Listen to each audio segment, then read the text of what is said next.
Ponte em Bonfim Paulista segue interditada há quase 60 dias após o asfalto ceder. A falta de acesso congestiona o outro lado da Avenida Ubirajara e causa atrasos e, claro, transtornos para a vizinhança. 7 horas da manhã e uma longa fila na Avenida Ubirajara de Souza Roxo, no Royal Park, em Bonfim Paulista. Todo dia de manhã tem congestionamento e o risco de acidente aumenta. Atrasa muito, a gente sempre tem que sair mais cedo. São vários condomínios aqui e tem hora que a fila demora meia hora para passar. E ainda está muito mal sinalizado. Quem não conhece, corre o risco de ter um acidente ainda aí. Nos horários de pico do horário do almoço, pela manhã às 7 horas, né, das 7 às 9 horas tem esse trânsito e também no horário das 6 horas, que é o horário que o pessoal está voltando para casa. Nós temos alguma resposta? Temos o que falar? É só descaso, né? Somente isso aí.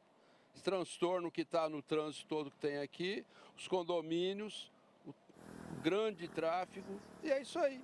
Simplesmente bota a interdição, o cavalete, aí vai saber até quando, né? A avenida está sendo usada de desvio porque o outro lado da via está interditado após o asfalto ceder.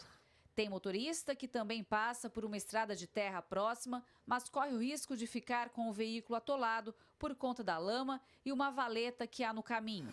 E tem quem se arrisca ao atravessar no meio do canteiro central da Avenida Ubirajara, aumentando a possibilidade de acidente. O transtorno é grande para todos que dependem do trajeto. Acho que também falta sinalização, então nos primeiros dias a gente ficou perdido, né? Essa parte aqui ficou contramão e a gente estava acostumado a vir aqui, então de repente você vai em frente e tal. Mas aí a população, acho que não aguentando mais isso, começou a passar aqui pelo gramado, né? Então vocês conseguem ver que tem no lugar do gramado tem uma terra, né? O gramado foi ultrapassado pelos carros. E aí tem animais atropelados, né? Eu fotografei hoje agora um tatu ali atropelado logo no início, um pouquinho para lá da ponte. Então também faço aqui um apelo para esse cuidado maior com a mata ciliar, né? Então isso daqui é mata ciliar que tinha que estar preservada. A ponte cedeu há quase 60 dias e até hoje está tudo parado. Houve infiltração nas laterais e uma trinca estrutural devido às últimas chuvas. Em fevereiro, a prefeitura anunciou que contrataria uma empresa em caráter emergencial para realizar o serviço. Mas até agora, nada aconteceu. Acho que está demorando muito para ser consertado, né? E está causando muito problema aqui para a gente sair aqui dos condomínios. A indignação nossa é porque o poder público não toma as medidas necessárias, né?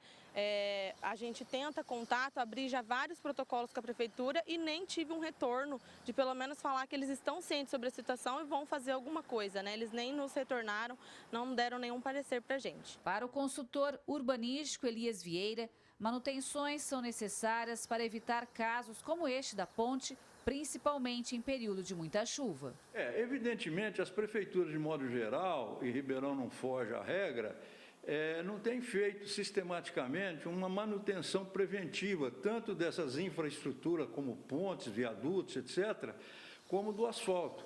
E aí, certamente, os danos podem ser agravados por falta dessa manutenção preventiva. Eu penso que a prefeitura precisa começar a pensar já em reestruturar o seu sistema de prestação de serviço para que consiga dar resposta rápida a esses eventos, que agora poderão ser continuados com novas chuvas. Gislene Lopes para o Jornal da Clube. A Secretaria de Obras Públicas disse que a estrutura da ponte da Avenida Ubirajara de Souza Roxo ficou muito comprometida em razão das fortes chuvas. Por isso, foi necessária a interdição parcial. Houve infiltração nas laterais e, ao abrir para consertar os danos, esses técnicos descobriram uma trinca estrutural. Então, vai ser necessária uma profunda reforma estrutural. A pasta informou que a obra vai levar 6 meses para ser concluída. Converso agora com Fernando Velasquez, ele que é engenheiro de tráfego, também de mobilidade urbana. Fernando, a cidade não para de crescer e a Zona Sul tem potencial para isso. Mas nós corremos o risco de ver um colapso por falta de planejamento que leve estrutura para bairros expandidos. Boa tarde, bem-vindo. Boa tarde. A gente tem aí um problema grave que é decorrente de um que a gente chama de espraiamento urbano, né? A cidade vai crescendo para fora. E toda vez que existe esse espraiamento urbano, né, o próprio espraiamento em si, ele requer expansão também de infraestrutura. Então, se não houver uma infraestrutura que seja compatível e proporcional a esse crescimento desenfreado, principalmente na Zona Sul, que tem muitos condomínios, isso acaba gerando esse colapso, e aonde não tiver possibilidades de rotas alternativas e se tiver algum problema em um único ponto, gera um grande transtorno, como o caso da matéria, aí falando da ponte que acabou cedendo. Fernando, na semana passada nós falávamos daquela saída ali congestionada do Guaporé, hoje é Bonfim Paulista. Daqui a pouco ninguém entra, ninguém sai de alguma região da cidade, pelo menos esse é o pensamento que a pessoa tem, né? Não, com certeza, ali a gente está falando de 2 pontos, tem aquele ponto do Guaporé, tem esse ponto de Bonfim e tem um intermediário, que são os olhos d'água, e acaba não tendo conexão entre essas vias que são paralelas entre si. Então é importante que haja, como eu falei, novas rotas e conexões. Caso isso não seja feito de maneira rápida, é possível que se solucione esses problemas pontuais com medidas paliativas, como operação de tráfego, para trabalhar principalmente nos horários de pico, que é onde tem maior fila. A gente tem observado por aí, Fernando, inúmeras obras, nos corredores de ônibus, obras de viaduto, algumas paradas, outras foram retomadas agora, mas parece que a impressão é que a prefeitura esquece aquilo que já existe, a manutenção em pontes que já existem, e isso não pode acontecer. Não, com certeza não, A mobilidade urbana, o conceito dela não é somente obras, viadutos e pontes. A mobilidade urbana requer também uma facilidade no deslocamento não só de veículos, mas também de pedestres. Então a Zona Sul é muito carente disso, e principalmente em relação ao transporte público, que é muito escasso, as linhas são escassas, então as pessoas ficam dependentes muito do automóvel. E associado à falta de infraestrutura, o resultado são os congestionamentos extensos.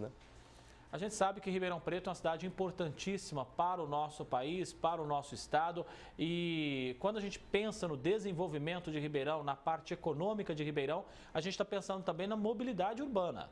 Com certeza, Como eu falei, a gente tem que pensar, já passou da hora, da gente pensar a cidade, o crescimento organizado, pensar para as pessoas, projetar para que os deslocamentos sejam mais otimizados, não se perca tempo nesses deslocamentos e a pessoa consiga sair da própria casa ou retornar para casa em um tempo razoável e que não haja tantas esperas. E para isso a gente precisa pensar nas pessoas e esses projetos precisam estar vinculados às pessoas e não aos veículos. E quando a gente analisa esses pontos, esses gargalos, com grandes congestionamentos, com trânsito interminável, isso tem muito a ver também com o plano diretor. É quando a gente pensa, quando a gente estrutura a cidade para crescer de forma adequada, Fernando? Com certeza. Lá atrás, no plano diretor, são apontadas diretrizes, e essas diretrizes elas não podem ser vinculadas apenas naquele momento de 5, 10 anos. A gente precisa prever isso, ainda mais com a especulação